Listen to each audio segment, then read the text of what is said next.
Maybe maintenance is nobody's favorite topic.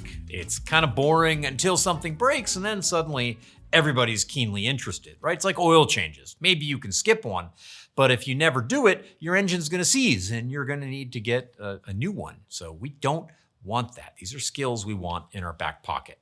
Here are some things that can happen if you ignore maintenance. Iceberg creates new files for every write. You know that by now. You run a CDC pipeline for a few months and you've got hundreds of thousands of 1 megabyte files. Tiny little things everywhere. Each one needs metadata. Queries that used to plan in 50 milliseconds now take 5 seconds just to figure out which files to scan. That's not compute time, that's just metadata overhead. Old snapshots pile up indefinitely. Versions from months, years ago that nobody ever queries, still consuming storage, still costing money. Orphan files are even worse. This is a subtle problem. These are files from failed commits, maybe writes that didn't complete, branches that got dropped, wherever they come from. They're not referenced by any snapshot. They're just there, chilling in your blob storage, costing you money, serving no useful purpose at all. Lastly, delete files. Every update, every delete creates these little position delete files. They accumulate and queries have to merge them at read time if you're doing merge on read.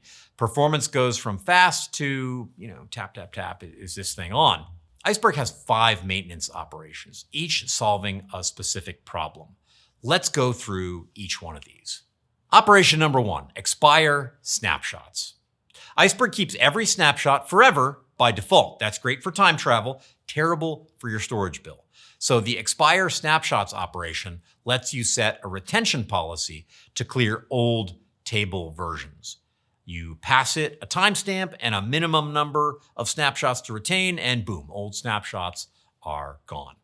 So this call to expire snapshots here says remove snapshots from before December 1st, but always keep at least 2 snapshots no matter what. So snapshots 1, 2, and 3, those are toast because they're before December 1st. Snapshot 4 is also before December 1st, but it survives because of that retain last 2 parameter. We get snapshot 6 eventually. Now snapshot 4 gets the axe because we've got snapshots 5 and 6. We still have that minimum of 2. Operation number 2, remove old metadata files.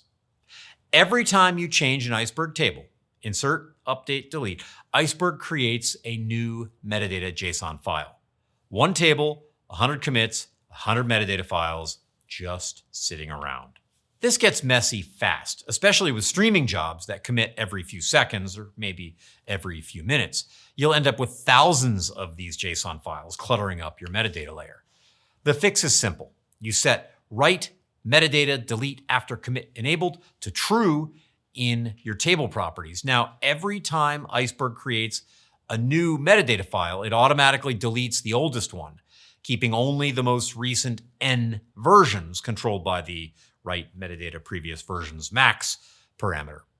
So this is more prevention than cure. You're not really cleaning up a mess. You're configuring the table to clean up after itself automatically. Operation number 3, delete orphan files. What are orphans? They are manifest and data files that no snapshot references anymore. They're just sitting there in your blob store, taking up space and showing up on your bill.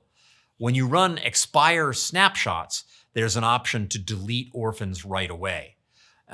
Don't recommend that you do that. You want to use delete orphan files instead. It's a dedicated operation that runs in parallel.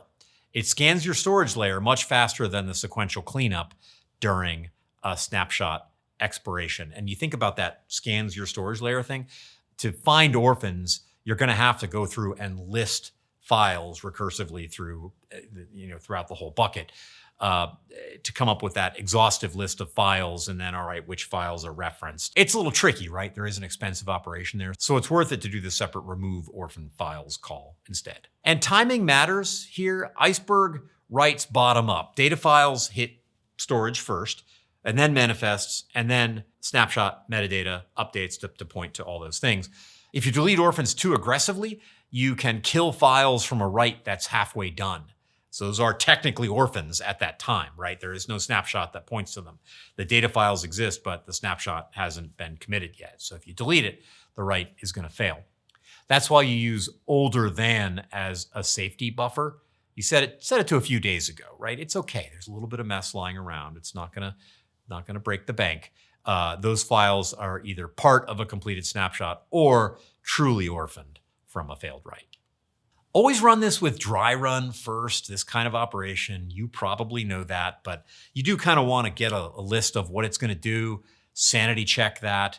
Often if that's much larger than you expected or appears to contain things that you don't think should be deleted, that might be hard to spot just from S3 paths and strange file names, but you want to get a sense that the basic cardinality of the number of operations that will result from the delete kind of feels like what you expected. And dry run will give you that little bit of a warm fuzzy before you do it for real. The reward here is that in practice, you might be able to claw back 30, 40% of your storage costs just by running this on tables where orphans had piled up for months. It can be real money. This is an important thing to do. Operation number 4, rewrite data files, also known as, compaction. Small files, as we know, kill performance. They bloat your metadata. Each file means an S3 API call, which takes time, and you get charged for API calls. Compaction merges small files into right-size files. And most engines that do this, again, it's sort of vendor and implementation dependent, most engines run in parallel. So it's as fast as it can be, even on large tables. And happily, blob storage supports a great deal of parallelism. So this is a real optimization that really matters. In this example, we want to create half a gig files, 512 megabyte files. This is our target to create. And we're only rewriting files smaller than 128 megabytes. Tune these for your workload, right?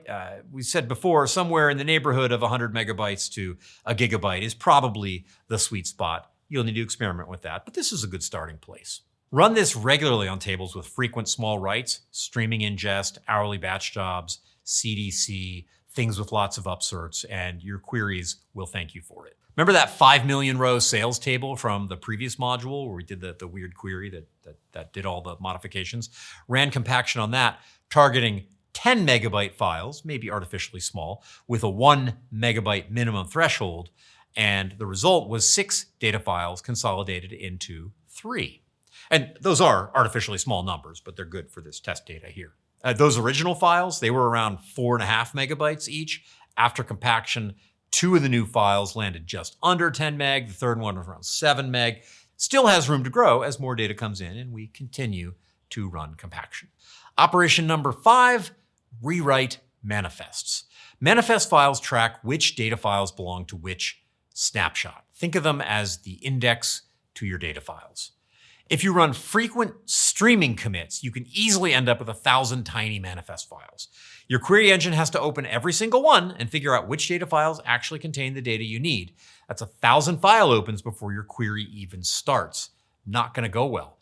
The opposite is equally bad. For example, having one massive manifest with 50,000 entries. Parsing that thing takes forever, even if your query only needs data from one partition. The rewrite manifests operation fixes this by consolidating manifest files into the right size. Just give it the table name. No parameters to tune. Iceberg knows the optimal manifest size. Run this after, say, like heavy snapshot operations or file rewrites.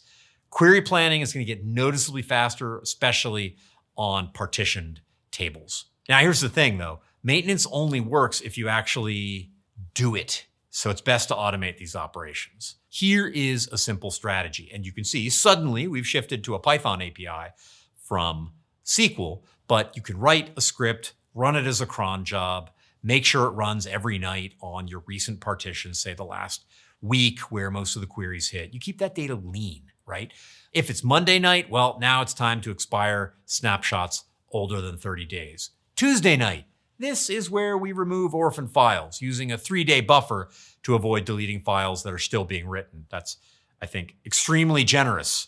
3 days. Hopefully you only need, a few minutes for that. But again, safety. We don't need to hurry these orphans out the door. Sunday nights, rewrite manifests to keep query planning nice and tight. Use whatever orchestration tool you like. I said cron because I'm old school, but Airflow, Dagster, any of these things is fine. The key is just consistency. Just get it done. Regular, small cleanups beat quarterly fire drills every single time. A few quick tips for production. Always test with dry run first. I said that before. Seriously, you don't want surprises. If you're taking this course, you probably know that and probably have the stories to tell about why it's important. Set grace periods of at least 3 days for orphan removal. That handles really long-running jobs and retries without killing any in-flight writes. Focus compaction on partitions that actually get queried. No point optimizing data nobody reads or is read very infrequently. It's much less performance sensitive. You don't need to spend the money in the compute to optimize that stuff. And, track your metrics. You've got all these great metadata tables. Use them. File counts, query time, storage costs. Otherwise, you're just guessing whether maintenance is helping. And I know table maintenance isn't glamorous. It's not the thing that's going to get you a medal, but it is the difference between a data lake and a data swamp. So set up these operations, automate them, adjust based on what you're seeing in production. Go check your tables right now. I guarantee they need a little bit of love.